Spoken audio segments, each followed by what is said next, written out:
ये कहानी है हजारीबाग के कटकमदाग की, जहां प्यार नहीं बल्कि रिश्तों के गंदे खेल ने ले ली एक मासूम की जान। नमस्कार, मैं शशिकांत और आप देख रहे हैं HB News 24। सना परवीन 15 महीने पहले एजाज अंसारी की दुल्हन बनकर आई थी, लेकिन शादी के बाद खुला वो राज जिसने उसकी ज़िंदगी को नर्क बना दिया। एजाज का रिश्ता अपने ही भाभी से था। इसी राज पर होता रहा घर में झगड़ा, मारपीट और जुल्म। सना को कभी खैनी खिलाकर तो कभी बेरहमी से पीटा जाता था। जब वो माँ बनी तो मायके आ गई, लेकिन इसी महीने 15 दिन पहले पति लेने आया और फिर 4 सितंबर की वो रात अपनी भाभी संग मिलकर सना की सांसें छीन ली। अब मायके वाले का रो रो कर एक ही मांग हो रहा है कि हमारी बेटी के कातिल को फांसी दो और मुखिया सलाउद्दीन को भी बेनकाब करो, जो अपराधियों के साथ खड़ा है। सवाल सिर्फ सना का नहीं, सवाल हर बेटी की इज्जत और जान का है। क्या मिलेगा इसे इंसाफ?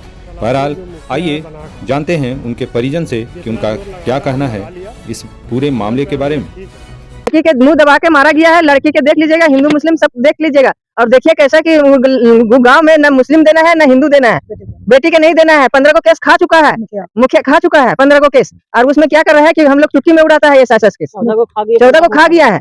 अगर न लड़की लेना है न लड़की देना है उस गाँव में, जो गाँव में लड़की दीजिएगा वो पछताइएगा फिर बाद में। मुखिया है घुसखोर, इसके पहला बार वोट पड़ा है, दूसरा बार आप लोग मत दीजिएगा वोट। मुखिया नहीं रावण है। वोट अदम नहीं देना है, पछताइएगा वोट देके। परवीन को शादी हुआ था बन्हा में, 15 महीना हुआ शादी हुए।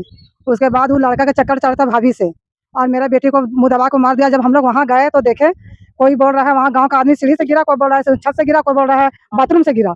और जब हम लोग देखे तो वहाँ देखे कि मेरा बेटी को मुँह दबा के मारा गया। कहीं पूरा चेहरा में दाग नहीं था, कहीं शरीर में दाग नहीं था, मुंह में दाग था। और उसका भाभी के बीच छुपा के रखा और लड़का भी ताला लो करके वहाँ मुखिया रखा। बोलता है मुखिया कि हम 13 को केस खाए हैं और ये भी केस हम चुटकी में उड़ा देंगे, तो मुखिया के भी वहाँ अंदर करना है। 13 केस वो खा चुका है। पोस्टमार्टम हम लोग कराए हैं तो रिपोर्ट भी आया है कि मुंह दबा के मारा गया है। तो फांसी का सजा होना चाहिए या लड़का को उम्र कैद का सजा होना चाहिए। मामला कब का है? ये 4 तारीख का हुआ है, उस दिन कर्मा था और उसका दूसरा दिन हम लोग के 5 तारीख पड़ा बर्फा था। इसी मामला में यहाँ हुआ, हम लोग पोस्टमार्टम करने नहीं दे रहा था वहाँ। पोस्टमार्टम जबरदस्ती में किए हैं और मुखिया बोल रहा है कि 13 केस खाए हैं, आप लोग के जितना जोर लगाना, जितना ताकत लगाना है तुम लोग कर सकती है, हम लोग के कुछ बाल बेकार नहीं कर सकते है।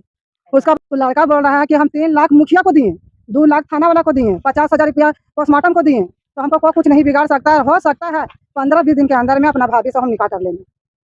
ये लड़का, तो लड़का को फांसी का सजा होना चाहिए या उम्र कैद का सजा होना चाहिए। मजलूम चला गया, लैला को भी अंदर कीजिए।